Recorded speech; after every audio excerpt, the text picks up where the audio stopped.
This is the November 12th meeting. Paul, there's no announcements.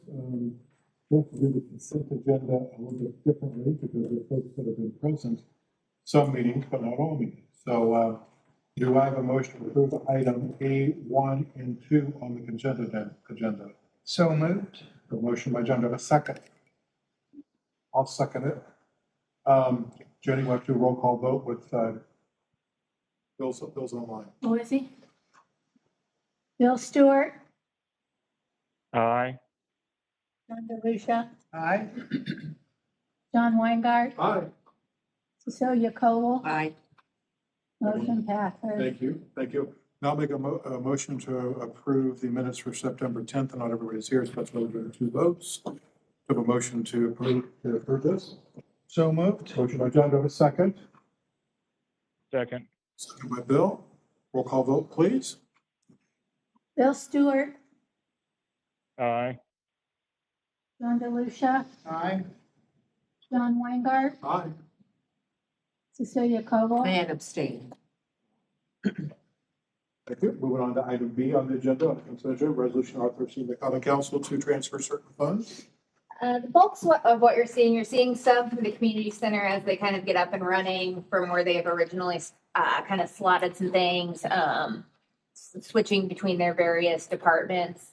A lot in the health department. The health department, you guys know, has undergone giving out a lot of vaccines.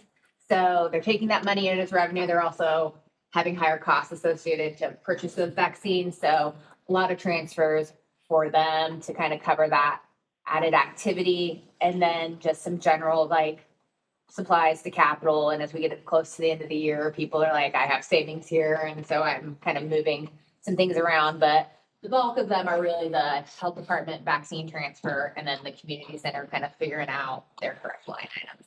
Great. Any questions for Lisa on this?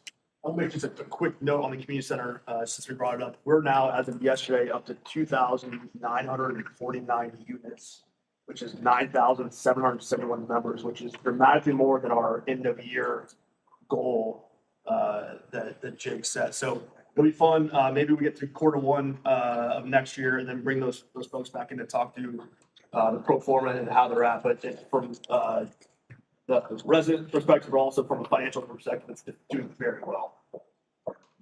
Well, you look at the facility and the people that are there running, it's very impressive. So that's great. Anything other comments or questions?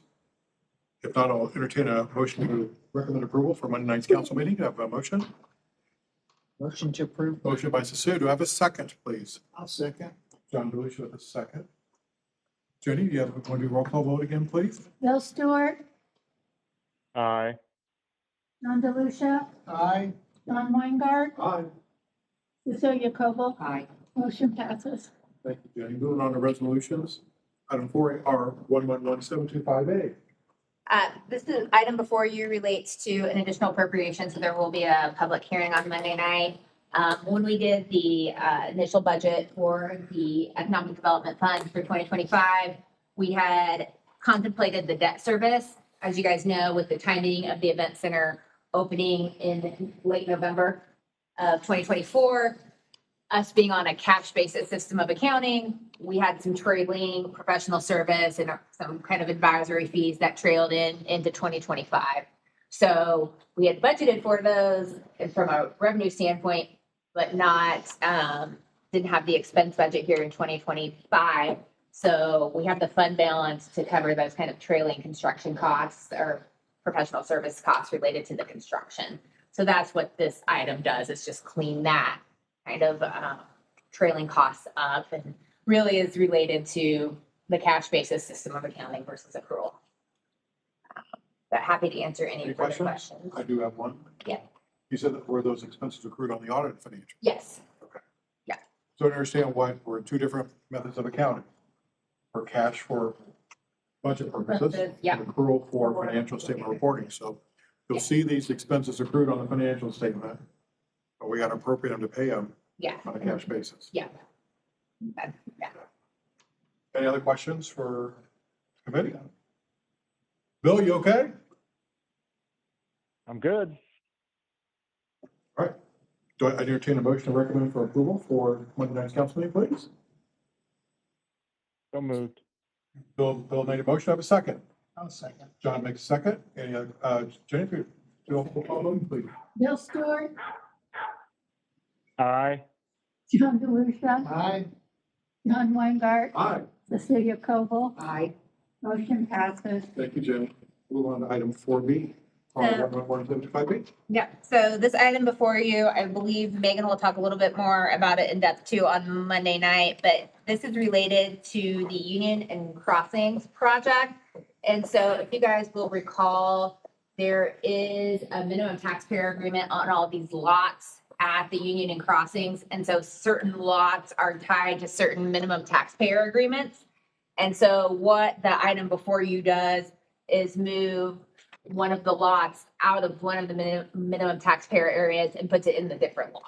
So it's really just reallocating, and it has to do with how the funds flow from that TIF into who receives it in the minimum taxpayer agreement purchase.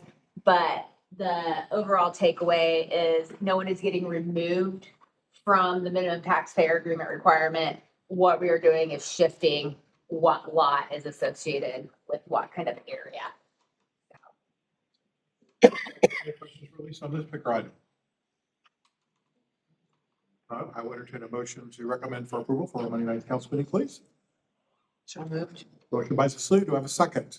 Second. John seconds. Jenny, would you roll call vote again, please? Bill Stewart, Aye. John DeLucia, Aye.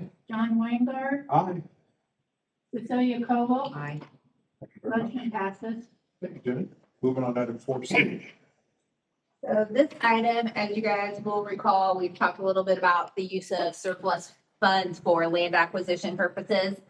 This formally allows the city council to transfer those funds to the town hall building corporation, and the town hall building corporation will be the legal entity that purchases those land acquisitions.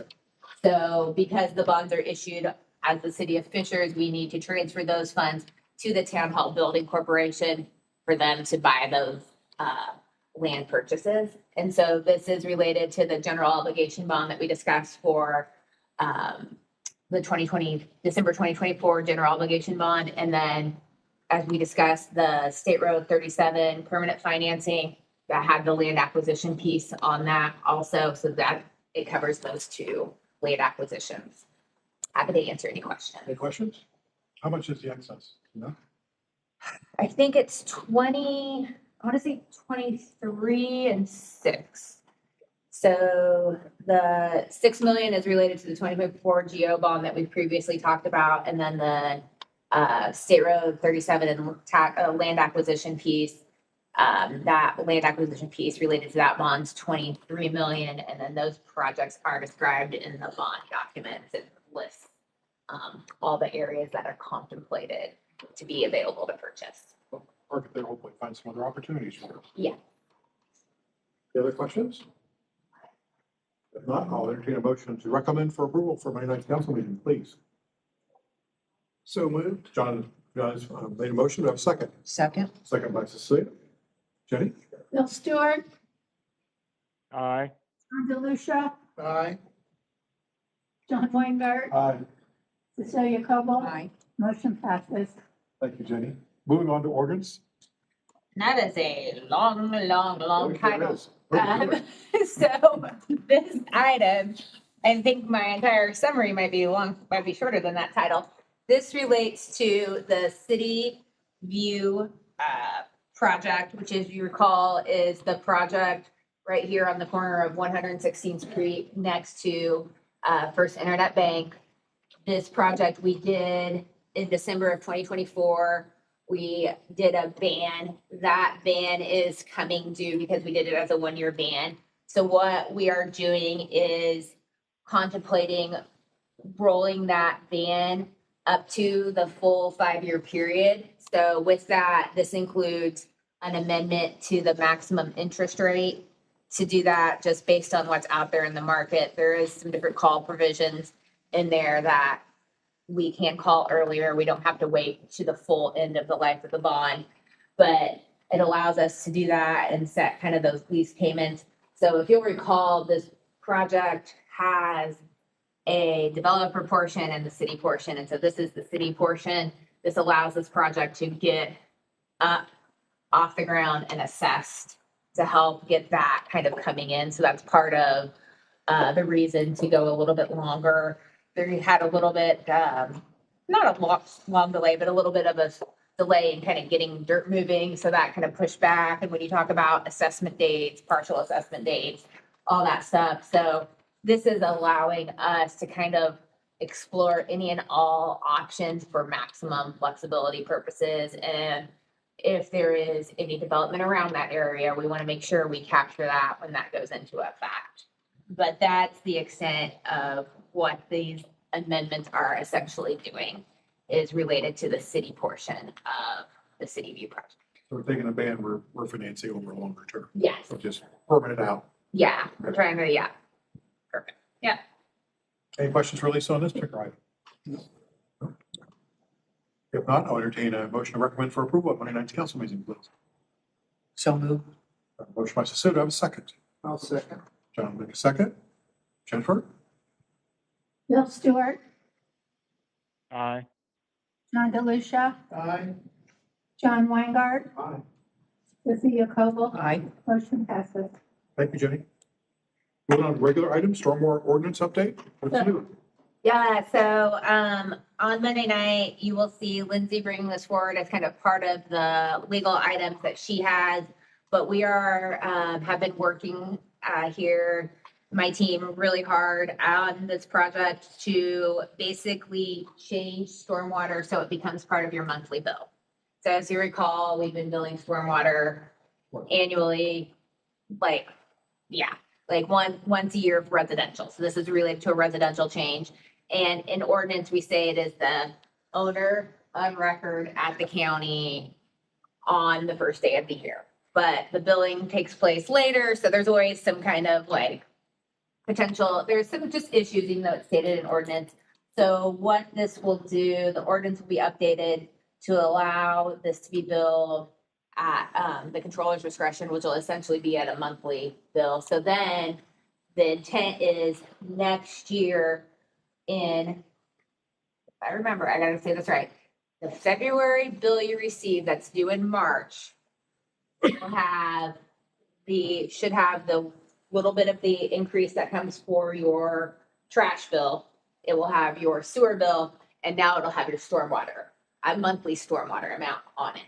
And so then you no longer have a separate stormwater account. You only have one account number. You only have a sewer account number moving forward. So that's really what the intent of this ordinance is to do. We have heard from various members of the community that they would prefer to see this bill. We have really good payment rates, but we do have a lot of people that are like, I never saw this bill. People don't pick up their mail. Like if it comes, as a physical bill, people aren't picking it up. And then they're like, well, I know you never sent me anything. Yes, we did. So this basically is the intent to get it out and so people see it and then hopefully just make that collection, which is, like I said, 92 to 93 up a little bit higher. But that's what, to be able to do that, we're going to amend the ordinance to make that a possibility. And this is for residential. So this is for obviously all single family homes and then all condos that get the trash service and a paper sewer. So it's not affecting our commercial billing or like the apartments type of thing. Any questions for Lisa on this point? So we'll be able to, if you set up your online access correctly, you can click and grab your stormwater, Yes, which takes a little bit of work yes. So the intent in the is, bill payer in the Weingart household. so the intent is that now when you go in and you log into your sewer account will have 3 things on it and you don't have to worry about ever doing that one time a year for your stormwater. It's exciting. So, I think that'll help also because when we do the annual stormwater billing, we just get a lot of calls about what it is and why is it, I paid this on my taxes. No, you didn't, if you didn't pay, so, there is a, Ashley Elrod and her team have been working really hard on the communication plan. So there'll be a lot of communication as we move forward, when we get closer, but it's really, we also want to time it to correlate when we hit that little increase for the Republic billing, so that kind of everything happens at once. Any other questions for Lisa? If not, I'll entertain a motion to recommend for approval for Monday night's council meeting. So moved. Motion by John, do I have a second? Second. Second by Cecilia. Jenny? Bill Stewart, Aye. John DeLucia, Aye. John Weingard, Aye. Cecilia Cobble, Aye. motion passes. Any other unfinished review business? Not that I can think of, we're just putting you in. That time Welcome, of our year again. visitors, welcome. What brings you to a finance committee meeting tonight? Anything particular? Cash account? We came at the great time, right at the end. We're about done. We'll start at 5. So, We got lost. We went Yeah, to the wrong lost. building. They went to the wrong. Oh, that's okay. I saw you walking down the hall. I thought you were looking for the other. What's downstairs is a little more exciting. Well, it's an annexation downstairs. You might not want to go in there. It might get a little heated. Are we adjourned, John? We Well, Bill? yeah, we both yes, we adjourned. We are adjourned, Bill. Yeah. See you Monday. Bye-bye. See you Monday.